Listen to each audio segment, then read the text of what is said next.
आणि यानंतर बघणार आहोत आंतरराष्ट्रीय घडामोडी वेगवान स्वरूपात. बघूयात काय चाललंय जगाच्या पाठीवर. आणि सुरुवातीला बातमी आहे अमेरिकेमध्ये काल झालेल्या गोळीबारासंदर्भातली. टेक्सासमधल्या बातमीनं आपण बुलेटिनची सुरुवात करतोय. टेक्सासमधल्या गोळीबार प्रकरणातल्या बंदूकधारीचाच म्हणजे आरोपीचा तपास सुरू आहे. या गोळीबारात त्यांनी 5 शेजाऱ्यांना ठार केलं होतं. या आरोपीला शोधण्यासाठी $50,000 बक्षीस जाहीर करण्यात आलेलं होतं. 2 दिवसांच्या शोधानंतरही आरोपीबद्दल काहीही माहिती अजूनही मिळालेली नाही असं एफबीआयनं कबूल केलंय. शोधासाठी आम्हाला आता जनतेकडून म्हणजेच नागरिकांकडून माहिती हवी आहे असं म्हणत त्यांनी आता जनतेला आवाहन केलंय. एफबीआयचे विशेष एजंट जेम्स स्मिथ यांनी कालच्या दुपारच्या पत्रकार परिषदेत याविषयीची माहिती दिली. अनेक भागात तब्बल 200हून अधिक पोलीस फ्रान्सिस्को ओरापेसा म्हणजेच या प्रकरणातल्या आरोपीचा शोध घेत आहेत. अनेक जण घरोघरी जाऊन या 38 वर्ष संशयित आरोपीचा शोध घेताना दिसत आहेत आणि त्याचबरोबर याविषयी आणखीन काही माहिती मिळते का याचाही छडा लावत आहेत. शुक्रवारी रात्रीपासून पळून गेलेला हा आरोपी सशस्त्र आहे आणि त्यामुळे तो इतरांना धोकादायक ठरू शकतो असंही San Jacinto County sheriff Greg Capers यांनी म्हटलंय. या प्रकरणामध्ये 2 लहान मुलांचाही समावेश आहे. पोलीस घरोघरी जाऊन या आरोपीचा शोध घेत आहेत. गोळीबाराच्या घटनास्थळापासून तब्बल 32 किलोमीटर अंतरापर्यंत अधिकारी या आरोपीचा शोध घेताना दिसत आहेत. ग्रामीण भागात या शोध मोहिमेदरम्यान पोलिसांना त्याचे कपडे आणि फोन सापडलाय असं San Jacinto County sheriff Greg Capers यांनी म्हटलंय. देशाबाहेर राहणाऱ्या नागरिकांना म्हणजेच तिथल्या मेक्सिकोच्या अधिकाऱ्यांनी देखील एक ओळखपत्र जारी केलं होतं आणि डोरबेल कॅमेरा फुटेजद्वारे हा अधिकारी आरोपी ओरापेसाला ते शोधू शकलेत. पोलिसांनी या संशयिताच्या पत्नीकडून देखील काही माहिती मिळाल्याचं म्हटलेलं आहे. पण अजूनही या आरोपीचा शोध घेतला जातोय आणि या संदर्भात आणखीन तपास केला जातोय कारण त्या शेजारच्या घरातल्या 5 जणांना त्यांनी ठार केलंय. इतरही बातम्या आपण बघणार आहोत. आता बातमी आहे युक्रेनमधली, कारण ओमानवर शुक्रवारी झालेल्या भीषण हल्ल्याच्या पार्श्वभूमीवर युक्रेनचे राष्ट्राध्यक्ष व्लादिमीर झेलेन्स्की यांनी रशियाला एक संदेश पाठवलाय. झेलेन्स्कींनी आपत्कालीन सेवांचे आभार तर मानले, त्याचबरोबर जखमींना लवकरात लवकर बरं होण्यासाठी शुभेच्छाही दिल्या आहेत. फक्त आदेश देणारेच नाही तर तुम्ही सगळेच दहशतवादी आणि खुनी आहात आणि तुम्हा सर्वांना शिक्षा झालीच पाहिजे असं त्यांनी रशियाला संबोधून म्हटलंय. युक्रेनसाठी होरायझन कॅपिटलनं मोलाची मदत केली आणि युक्रेनमध्ये गुंतवणुकीसाठी त्यांनी आतापर्यंत 25 कोटींचा निधी उभारलाय. युक्रेनचे राष्ट्राध्यक्ष व्लादिमीर झेलेन्स्की यांनी होरायझन कॅपिटलच्या व्यवस्थापन आणि गुंतवणूकदारांची नुकतीच भेट घेतली. झेलेन्स्की यांनी या फर्मच्या संस्थापक आणि सीईओ ओलेना कोझनानी तसंच America, Germany, Netherlands, France, Finland, Sweden, Switzerland आणि डेन्मार्कसह 8 देशातील आंतरराष्ट्रीय गुंतवणूकदारांची नुकतीच भेट घेतली. या बैठकीला 2 आंतरराष्ट्रीय संस्थांचे गुंतवणूकदारही उपस्थित होते. युद्धाला सामोरं जाणाऱ्या युक्रेनसाठी हे एक मोठं पाऊल असल्याचं झेलेन्स्कींनी यावेळी म्हटलंय. युक्रेन आता रशियाच्या सैन्याविरोधात प्रतिहल्ल्याच्या तयारीत आहे आणि त्यासाठी लागणाऱ्या शस्त्रसाठ्यासाठी फ्रान्सचे अध्यक्ष इमॅन्युएल मॅक्रॉन यांच्याशी बोलणं झाल्याचं झेलेन्स्की यांनी म्हटलंय. झेलेन्स्की यांनी रविवारी रात्रीच्या संबोधनात ही माहिती दिली आहे. आपला देश आणि आपल्या जनतेनं आम्हाला पाठिंबा दिला त्याबद्दल मी फ्रान्सवासियांचे आणि इमॅन्युएल मॅक्रॉन यांचे वैयक्तिकरित्या आभार मानत असल्याचं ते म्हणालेत. अनेक राष्ट्रांनी आतापर्यंत जाहीर केलेली मदत आणि त्याचबरोबर पाठिंबा आणि समर्थनासाठी झेलेन्स्की यांनी गेल्या आठवड्यात अनेक पाश्चात्य देशांचे आणि युरोपियन राष्ट्रांचे देखील म्हणजेच सहयोगी राष्ट्रांचे देखील आभार मानलेत. ओमान या मध्य युक्रेनमधल्या शहरावर रशियाच्या क्षेपणास्त्र हल्ल्यात मरण पावलेल्या मुलांना आणि इतरांना नुकताच अंतिम निरोप देण्यात आला.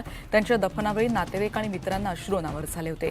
ओमानमधल्या एका इमारतीवर 2 क्षेपणास्त्र आढळली आणि या हल्ल्यामध्ये 23 जणांचा मृत्यू झाला होता. मृतांमध्ये 6 मुलांचा समावेश आहे. युक्रेनचे गृहमंत्री इहोर क्लायमंको यांनी नुकतीच याविषयीची माहिती दिली.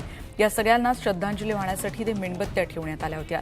युद्ध संपलं पाहिजे आणि आपल्या घरांमध्ये, शहरात आणि देशात शांतता नांदावी यासाठी हे रहिवासी सतत प्रार्थना करतायत. ओमानमधील खराब झालेल्या इमारतीवर लोकांनी फुलं आणि पीडितांचे फोटो आणले आणि यावेळी त्यांना श्रद्धांजलीही अर्पण केली. युक्रेनचे राष्ट्राध्यक्ष झेलेन्स्की यांनी रविवारी काउंटीच्या सीमा सुरक्षा दलांना पदकं देऊन त्यांना सन्मानित केलंय. रशियावर प्रतिहल्ल्याच्या तयारीत असलेल्या आगामी लढायांमध्ये यश मिळवून देण्यासाठी त्यांनी या शुभेच्छा दिल्यात.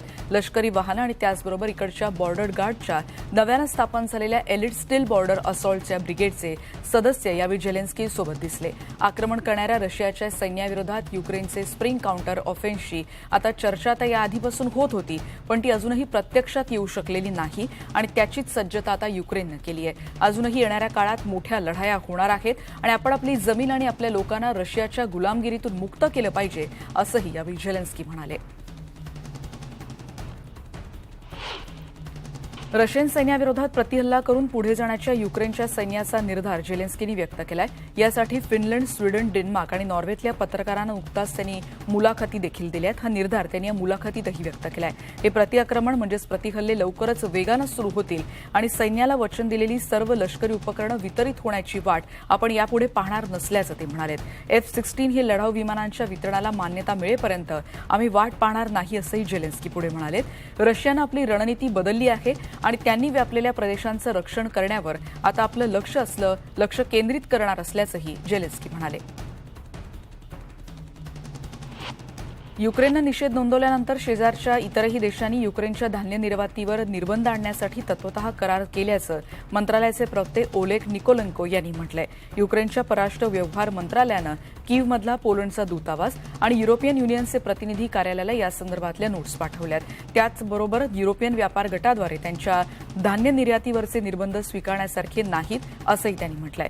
मंत्रालयानं दिलेल्या माहितीनुसार युक्रेननं पोलंड, रोमानिया, हंगेरी, स्लोवाकिया, बल्गेरियाला युक्रेनियन कृषीमालाची निर्यात तात्काळ पुन्हा सुरू करण्याची तसंच इतर युरोपियन युनियनच्या सदस्य राष्ट्रांना अखंडित निर्यात सुरू ठेवण्याची मागणी केली आहे. युरोपियन युनियननं पोलंड, हंगेरी, रोमानिया, स्लोवाकिया या सदस्य देशांसोबतच लाखो टन युक्रेनचं धान्य प्रदेशाबाहेर म्हणजे युक्रेन बाहेर हलवण्याबद्दल करार केल्याचं युरोपियन कमिशनचे कार्यकारी उपाध्यक्ष वाल्डेस यांनी जाहीर केलं आहे. पॅराग्वेमधली बातमी आहे. 44 वर्षीय अर्थशास्त्रज्ञ सॅन्टियागो पेना हे आता पॅराग्वेचे नवे अध्यक्ष असणार आहेत. दीर्घकाळ सत्ताधारी कॉलोराडो पक्षाला आणखी 5 वर्ष सत्तेत ठेवण्यासाठी पॅराग्वेच्या जनतेनं त्यांना प्रचंड मतदान करत या पदापर्यंत पोहोचवलं आहे. त्यांच्या अध्यक्षपदाच्या उमेदवारालाच म्हणजे सॅन्टियागो पेना यांना त्यांनी मान्यता दिली आहे आणि त्यामुळे पेना यांचा या महत्त्वाच्या पदावर बसण्याचा मार्ग आता मोकळा झाला आहे. प्रदीर्घ काळ सत्ताधारी कोलोराडो पक्ष पॅराग्वेच्या राजकारणात एक प्रबळ शक्ती राहिलेला आहे आणि रविवारी म्हणजे कालच झालेल्या निवडणुकीतल्या मतमोजणीनं जवळपास सगळ्याच मतमोजणीच्या प्रत्येक टप्प्यामध्ये सॅन्टियागो पेना यांना जबरदस्त आघाडी मिळाली होती. जवळपास 99% मतदान केंद्रात पेना यांना 43%हून जास्त मतं मिळाली होती आणि त्या तुलनेत इफ्रेन अलेग्रे हे pact for a new Paraguay यांना 27% मतं मिळू शकली. कोरोना दरम्यान बिघडलेली आरोग्य आणि शिक्षण व्यवस्था यातल्या कमतरतांचा मुद्दा निवडणुकीत कायमच चर्चेचा राहिला. पेना यांनी रविवारी रात्री समर्थकांच्या गर्दीला संबोधित केलं आणि हजारो पॅराग्वेवासियांचे त्यांनी आभार मानले, तेव्हाची ही दृश्य आहेत. Long live Paraguay, long live the Colorado party अशा घोषणा यावेळी देण्यात आल्या. पेना हे कार्टेस सरकारमध्ये आधी अर्थमंत्री होते आणि अलीकडेपर्यंत त्यांनी माजी अध्यक्षांच्या मालकीच्या असलेल्या बँको बासा या स्थानिक बँकेच्या बोर्डाचे सदस्यपदही भूषवलं आहे. स्वीडन संदर्भातली बातमी आहे. 30 वर्षातल्या सर्वात मोठ्या लष्करी कवायती अर्थात ऑरोरा 2023 या नाटोमध्ये सामील होण्याच्या प्रयत्नांच्या पार्श्वभूमीवर स्कॅन्डिनेव्हियन या परिसरात सराव मोहिमा झाल्या आणि या दरम्यान स्वीडननं 2018मध्ये या प्रणालीची खरेदीची घोषणा केली होती. म्हणजेच या लष्करी कवायतींसंदर्भातली महत्त्वाची बातमी आहे. युक्रेनमध्ये युद्ध सुरू होण्याच्या काही महिन्यांपूर्वीच या संदर्भातली माहिती देण्यात आली होती. स्वीडनमधील हवाई दल त्याचबरोबर हवाई संरक्षण बाल्टिक समुद्राच्या प्रदेशात नाटोची क्षमता मजबूत करणारं ठरेल, असं देखील यावेळी स्वीडिश सशस्त्र दलाच्या air defence regiment commander Mikael Beck यांनी म्हटलंय. मध्यपूर्वेतील चीनचे विशेष दूत झाई झून यांनी दमास्कसमध्ये सिरियाचे परराष्ट्रमंत्री फैसल मिक्तात यांची भेट घेतली. सिरियाच्या माध्यमांनी या बैठकीबद्दल अधिक तपशील दिलेला नसला तरी चीनच्या अधिकाऱ्यानं सिरियाचे अध्यक्ष बशर असद यांची भेट घेतली आहे. चीन हा असद सरकारचा मुख्य पाठीराखा आहे आणि गेल्या काही वर्षांमध्ये दमास्कस विरुद्ध मसुदा ठराव रोखण्यासाठी UN सुरक्षा परिषदेत त्यांच्या व्हेटो पॉवरचा वापर करण्यात आला होता. सिरियाच्या तिथल्या वृत्तसंस्थेनं देखील याविषयीची माहिती दिली आहे. चीननं गेल्या वर्षी दमास्कसमध्ये लादलेले पाश्चात्य निर्बंध उठवण्याची मागणी केली होती.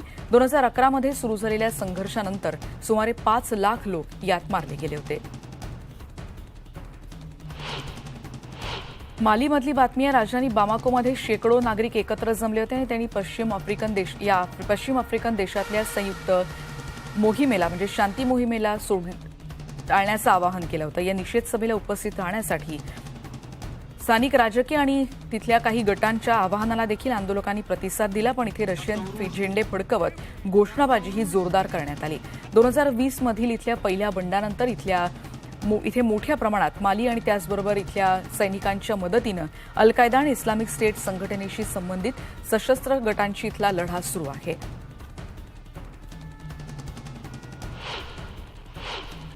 पुढची बातमी आहे अमेरिकेमधली ओहायो स्टेट युनिव्हर्सिटीजवळ एका घराचा काही भाग कोसळला तेव्हाची दृश्य आपण बघतोय. यात 14 जण जखमी झालेत. कोलंबस डिव्हिजन मधल्या 13 एव्हेन्यू जवळ छत कोसळल्याची दुर्घटना घडली. या बचाव कार्यात सुरुवातीला 10 जण जखमी झाले होते. अखेरीस 14 जणांना रुग्णालयात उपचारासाठी दाखल करण्यात आलं. त्यांची प्रकृती स्थिर असल्याची माहिती देण्यात आली. बातम्या सुदानमधल्या संघर्षातून बाहेर पडलेले नागरिक सौदी अरेबियामध्ये जेद्दामधल्या बंदरात दाखल झालेत. पोर्ट सुदान हे समुद्रमार्गे इथल्या हिंसेतून सुटण्याचं ठिकाण मानलं जात आहे आणि त्यामुळे परदेशी नागरिक इथून मोठ्या प्रमाणात बाहेर पडण्यासाठी एक केंद्रबिंदू म्हणून या स्थानाकडे बघतायत. अनेक प्रवासी जहाजं जेद्दा बंदरात क्रॉसिंग करतात आणि जनरल अब्दे फताल अल बुरहान यांच्या नेतृत्वात हे सुदानचं सैन्य आणि जनरल मोहम्मद हमदान डगालो यांच्या नेतृत्वात इथला निमलष्करी रॅपिड सपोर्ट फोर्स यांच्या दरम्यान हा प्रचंड संघर्ष सध्या सुरू आहे. सौदी अरेबिया आणि अमेरिकेनं 25 एप्रिलला 3 दिवसांच्या युद्धविरामासाठी प्रयत्न केले होते. मध्यस्थीसाठी देखील प्रयत्न केले. त्यानंतर हा युद्धविराम वाढवण्यात आला, पण त्यानंतर देखील इथे प्रचंड संघर्ष सुरू आहे.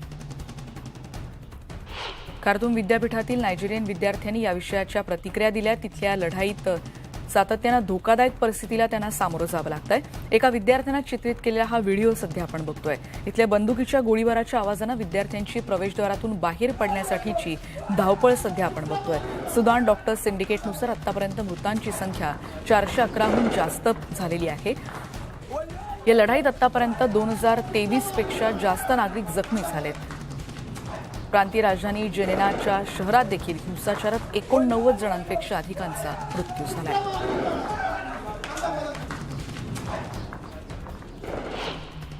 या संघर्षग्रस्त सुदानमधून सीमेपलीकडे शेजारच्या चाडमध्ये पळून जाणारे अनेक हजारो सुदानवासी सध्या आपला जीव वाचवण्यासाठी प्रयत्न करतायत. 15 एप्रिलला देशाचं सैन्य आणि निमलष्करी दलामध्ये प्रचंड संघर्ष तेव्हापासून सुरू आहे आणि लढाई सुरू झाल्यापासून किमान 20,000 नागरिक सीमेपलीकडे चाडमध्ये पळून गेलेत. येत्या काही दिवसात आणखी लोक इथे येतील अशी शक्यता United nations high commissioner of refugee अर्थात UNHCRनं व्यक्त केली आहे. आम्ही आता कारवाई करण्यात यशस्वी झालो तर आणखी खूप उशीर होईल असं देखील UNHCRचे वरिष्ठ आपत्कालीन विभागाचे समन्वयक प्राइस देगला यांनी म्हटलंय. पावसाळ्याचा हंगाम काही आठवड्यांनी येतोय आणि आत्ताच जर मदत केली नाही तर इथले रस्ते रोखले जातील आणि निर्वासित तिथेच अडकतील असं देखील त्यांनी म्हटलंय. सुदानच्या आसपासच्या शेजारीलच्या देशांमध्ये पळून गेलेल्या अनेकांना मदतीसाठी चटया त्याचबरोबर स्वयंपाकाच्या भांड्यांची मदतही केली जाते. आंतरराष्ट्रीय मध्यस्थांनी वारंवार मध्यस्थी प्रयत्न करूनही रविवारी देखील सुदानची राजधानी खार्तूमच्या वेगवेगळ्या भागात संघर्ष उफाळून येत होता. लढाईमध्ये काहीशी शिथिलता आलेली असली तरी पूर्णपणे युद्धविराम कधीच पाळला जात नाहीये आणि सैनिकांचा एकूण मृतांची संख्या 528 पेक्षा जास्त होतीये.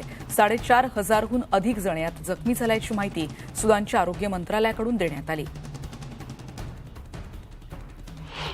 सुदानमधील हिंसाचारातून पळून गेलेले अनेक सोमाली नागरिक रविवारी मायदेशी पोहोचले. सध्या सुरू असलेल्या लढाईतून जगभरातील देश त्यांच्या नागरिकांना बाहेर काढण्याचे प्रयत्न करत आहेत. हजारो नागरिक शेजारच्या देशांमध्ये पळून गेलेत.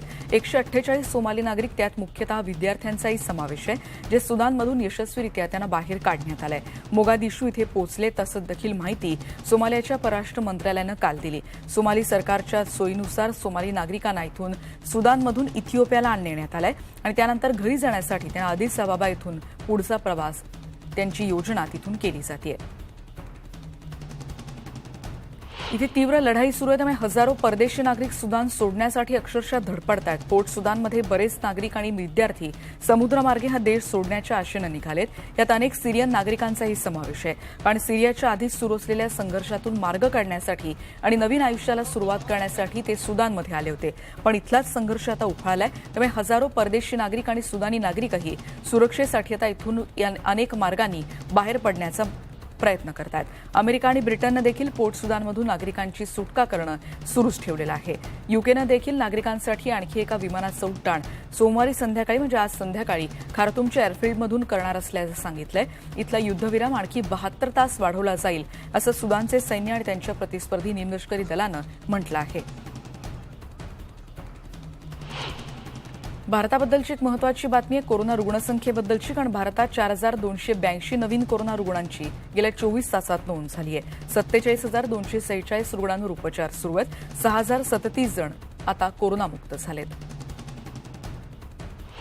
अमेरिकेतल्या 2 बातम्या. फ्लोरिडामधल्या पाम बीच गार्डन्समध्ये 100 मैल प्रतितास वेगानं वाऱ्यासह वाहत असलेल्या चक्रीवादळाचा जोरदार तडाखा बसलाय आणि यामुळे इकडच्या कारही कशा उलटून पडल्यात आपण या दृश्यांमध्ये बघतोय. झाडं मोडकळीला आलेली आहेत आणि घरांचंही प्रचंड नुकसान झालंय. शनिवार दुपारपासून उशिरापर्यंत या चक्रीवादळानं पाम बीच गार्डन्स मेडिकल सेंटरजवळ धडक दिली आणि त्यानंतर हे वादळ ईशान्येकडे सरकल्याचं मियामीमधील नॅशनल वेदर सर्व्हिसेसनं म्हटलंय. या वादळाच्या नुकसानामुळे किनारपट्टीमधल्या शहरातल्या अधिकाऱ्यांना शहरातील अनेक प्रमुख रस्ते बंद करावे लागलेत. कामगारांनी इथले ढिगारे साफ करण्याची मोहीम आता हाती घेतली आहे. सुदैवानं यात कुठलीही मोठी कोणालाही दुखापत झालेली नाही आणि मृत्यूची नोंद झाली नसल्याचं पाम बीच गार्डन्स पोलीस विभागाकडून सांगण्यात आलंय. पुराच्या धोक्यामुळे पार्क अधिकाऱ्यांनी योसमाईट नॅशनल पार्कचा काही भाग तात्पुरता बंद करण्याची घोषणा केली आहे. योसमाईट व्हॅलीमधल्या कॅम्पग्राऊंड्स आणि काही निवासासाठीची आरक्षण इथे रद्द केली जातील आणि त्यांचे पैसे परत केले जातील असंही अधिकाऱ्यांनी सांगितलंय. उद्यानाचे काही भाग सुरू आहेत आणि त्याचबरोबर इथली झाडं देखील पाहता येऊ शकतील अशी माहिती मिळते. पार्क कर्मचारी फिलिस एमरी यांनी याविषयीची माहिती दिली आहे. इथल्या काही भागात पूर आणखी येण्याची शक्यता व्यक्त केली जाते.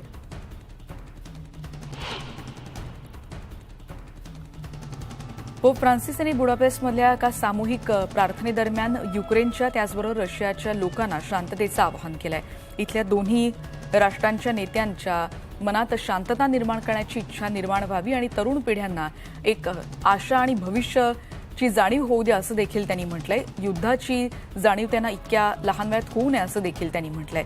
फ्रान्सिस यांनी बुडापेस्टमधल्या ताजमनी पीटर कॅथलिक विद्यापीठात नुकतंच संबोधित केलं. हंगेरीचा त्यांचा 3 दिवसांचा दौरा त्यांनी आटपला आणि त्याचबरोबर स्थलांतरितांचे आणि गरिबांचं स्वागत करा आणि त्यांच्यासाठी प्रार्थना करा असं आवाहन देखील त्यांनी यावेळी केलंय. त्याचबरोबर युक्रेन आणि रशियामधलं युद्ध संपुष्टात आणण्यासाठी त्यांनी शांततेचंही आवाहन केलं.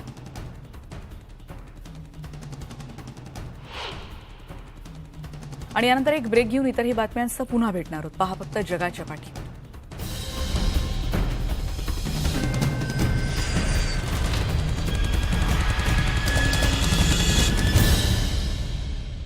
आणि पुन्हा एकदा बघूया जगाच्या पाठीवरमध्ये आणखीन कोणकोणत्या घडामोडी आहेत. आणि आता बातमी आहे अमेरिकेतली वॉशिंग्टन डीसीमध्ये नुकत्याच झालेल्या एका कार्यक्रमाची. व्हाईट हाऊस करस्पॉन्डन्स असोसिएशनच्या वार्षिक डिनरला अमेरिकेचे अध्यक्ष जो बायडन आणि फर्स्ट लेडी जिल बायडन उपस्थित होते. त्यांच्यासोबत अमेरिकेच्या उपराष्ट्राध्यक्षा कमला हॅरिस आणि त्यांचे पती सेकंड जनरल डग्लस एमफॉप देखील डिनरला उपस्थित झाले होते. निवडणुकांसाठी सज्ज असल्याचं अध्यक्ष बायडन यांनी काही आठवड्यांपूर्वी जाहीर केलं आणि त्यानंतर प्रथमच या कार्यक्रमात संवादही साधला. अमेरिकन कॉमेडियन रॉय वोड ज्युनियर यांनी या कार्यक्रमाचं सूत्रसंचालन केलं आणि वोड ज्युनियर यांनी अमेरिकेचे राष्ट्राध्यक्ष जो बायडन यांनी नुकताच त्यांचा कागदपत्रांसंदर्भातला क्लासिफाईड डॉक्युमेंट संदर्भातला एक मुद्दा गाजला होता. त्याचबरोबर त्यांचं चुकीचं वय दाखवल्यासंदर्भातल्या काही बातम्यांचा देखील यामध्ये उल्लेख केला आणि त्यानंतर मार्मिक टिप्पणीही केली. अमेरिकेचे माजी अध्यक्ष डोनाल्ड ट्रम्प आणि फॉक्स न्यूजचे माजी होस्ट टकर कार्लसन यांना काढून टाकण्यात आलेल्या अलीकडच्या चर्चेतल्या बातम्यांकडेही त्यांनी लक्ष वेधलं. पुढची बातमी आहे दक्षिण आफ्रिकेतली. इथल्या सोल फेस्ट 2023चं आयोजन करण्यात आलं होतं आणि केक पॉप बँडचं देखील इथे सादरीकरण इथे झालं होतं. सेओल मेट्रोपॉलिटन सरकारनं आयोजित केलेल्या सांस्कृतिक पर्यटन महोत्सवाला प्रचंड गर्दी झाली होती आणि के पॉप चाहत्यांनी देखील इथल्या आपल्या आवडत्या बँडला ऑलिम्पिक स्टेडियममध्ये पावसातही गर्दी केली होती. आवडत्या कोरियन रॅपरला पाहण्यासाठी अनेक चाहते कॉन्सर्टमध्ये सहभागी झाले होते. कॅलिफोर्नियातली बातमी आहे. न्यू ऑर्लिन्स जॅझ हेरिटेज फेस्टिवलचं नुकतंच आयोजन करण्यात आलं होतं. इथल्या संगीतप्रेमींनी इथे अफाट गर्दी केली होती. इथे रॅप, गॉस्पेल त्याचबरोबर जॅझचा आवाज असलेल्या फेअर ग्राउंड रेस्कोसमधून इथे आवाज येत होते. इतक्या मोठ्या प्रमाणात या कार्यक्रमाचं आयोजन करण्यात आलं होतं.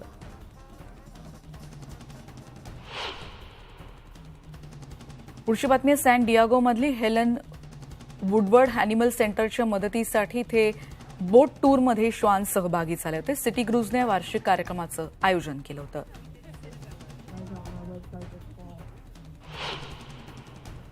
द सुपर मारिओ ब्रदर्स मूव्हीनं अमेरिका आणि कॅनडाच्या अनेक थिएटर्समध्ये सलग चौथ्या वीकेंडसाठी बॉक्स ऑफिसवर जबरदस्त कामगिरी केली आहे. युनिव्हर्सल पिक्चर्सच्या या सिनेमासाठी जागतिक स्तरावर आतापर्यंत $1 अब्ज कमाई झालेली आहे.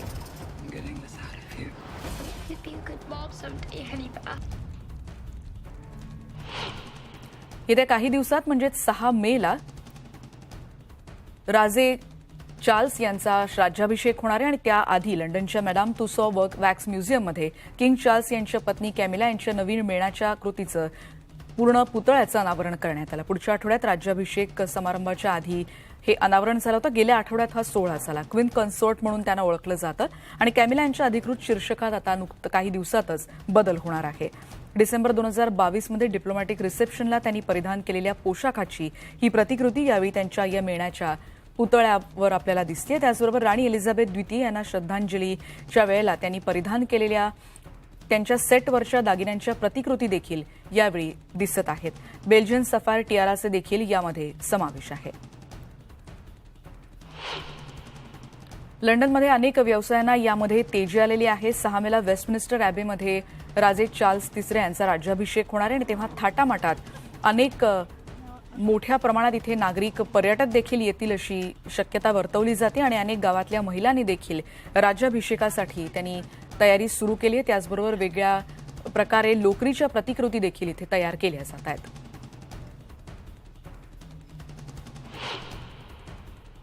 आणि या सगळ्या घडामोडींचा आढावा घेतल्यानंतर या बुलेटिनमध्ये आता आपण इथेच थांबतोय. पहा फक्त न्यूज